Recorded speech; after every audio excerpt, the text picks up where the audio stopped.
Hello guys! Welcome to my channel. Andito ako ngayon sa aking garden para mag-harvest tayo ng mga hinog na bunga ng aking tanim. Ang unahin natin na i-harvest ay ang strawberry. May mangilan-ngilan na bunga ngayon. Kailangan na natin kunin kasi mauunahan tayo ng ibon. Sayang naman ito, ang mahal pa naman ng strawberry. Tapos mauunahan tayo ng mga mababait na ibon. Ayan siya guys. Then marami na dito, may mga maliliit na bunga. Then mga bagong bulaklak. Kaya ang mangyayari ay sa sunod na batch, meron na naman tayong ma-harvest, diba? Ayan. O, tingnan nyo guys.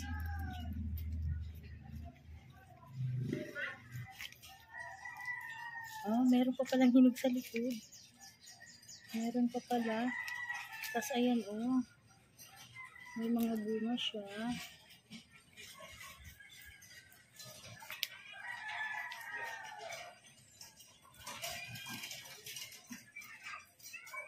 Then, ayun. Din sa ilalim. Pagpasensya nyo na guys kasi may aso.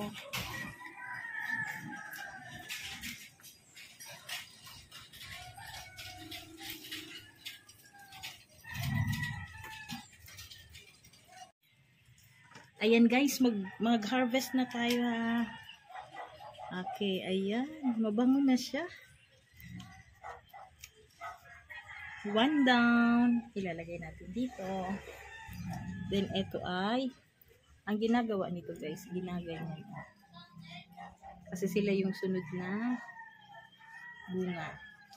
Then, etong dalawa, kunin natin. Ayan. May tatlo na tayo. Then, eto, kunin na rin natin.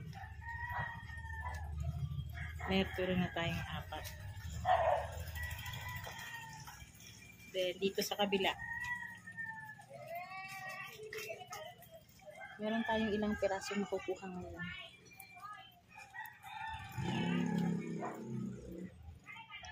Then,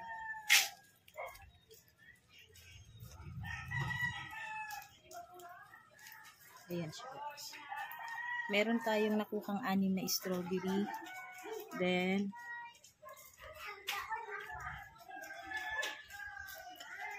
ayan guys, eto din, isasabay na natin ang pipino. Salamat sa Diyos. Ay, mabigat pala. At nakapag-harvest na tayo ng pipino. Ayan, then sabay na rin natin ang talong. Ayan. Ngayon, tayo ay nakapag-harvest ng isang pipino, isang talong, and 6 na strawberry. Amoy na amoy ko na yung strawberry. Lalo na itong isa, hinog na hinog. Ayan, naunahan na natin yung ibon. Safe na to.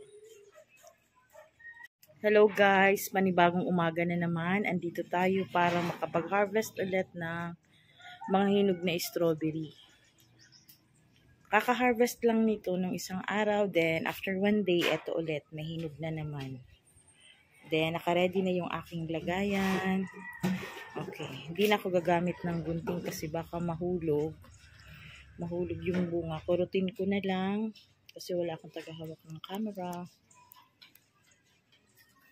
Ayan siya. Okay. Medyo maliit pero okay na din. Hindi na natin bibilhin. 1 down. Ayan, 2 na siya. Ito, medyo malaki. Ayan. Mabango. Naka-3 na tayo.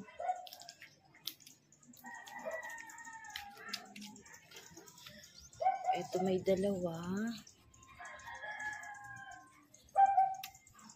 May 2 siya. Ayan siya, Then,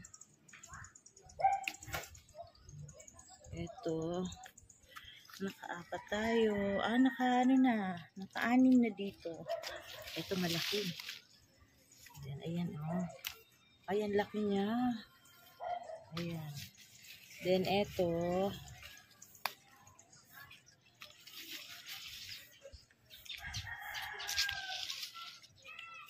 Madami-dami ngayon, ah.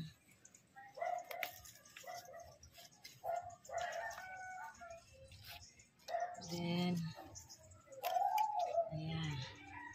Madami tayong na-harvest, guys. Ayan. Madaming na-harvest. Ayan. Then, i-update ko kayo sa aking mga tanim na dragon fruit. Okay, ayan. Yung aking mga dragon fruit before, yung mga nakatambak doon, wala na. Isa na lang ang pagtataniman ko. Iwan muna natin dito itong aking strawberry. At nang ipakita ko sa inyo ang aking mga tanim na dragon fruit. Ayan siya, guys. Ayan siya. Okay, pangalawang taniman.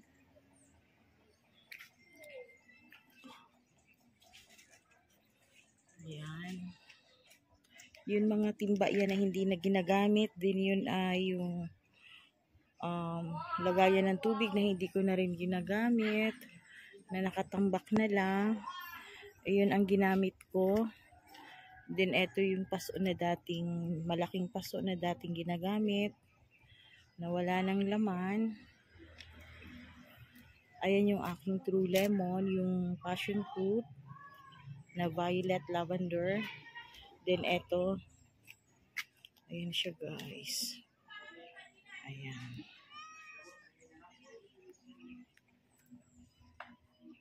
Dito yung aking alaga. Hello, orange. Hello, orange baby. Oh, bakit? Then eto lagay yung timbaan ng ng pintura. Then ayan siya. Then eto yung timba ng margarine. Ayan.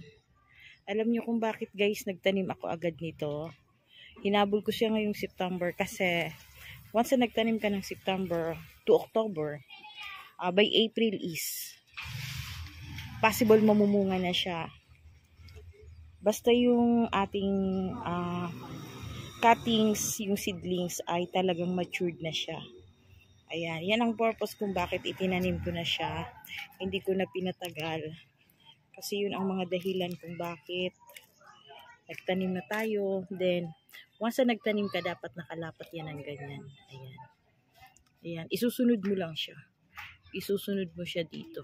Hindi nakakontra. Okay. Sige, guys, thank you for watching. Paki-support ng aking channel. Paki-like, subscribe, comment, and share. Thank you for watching. Bye.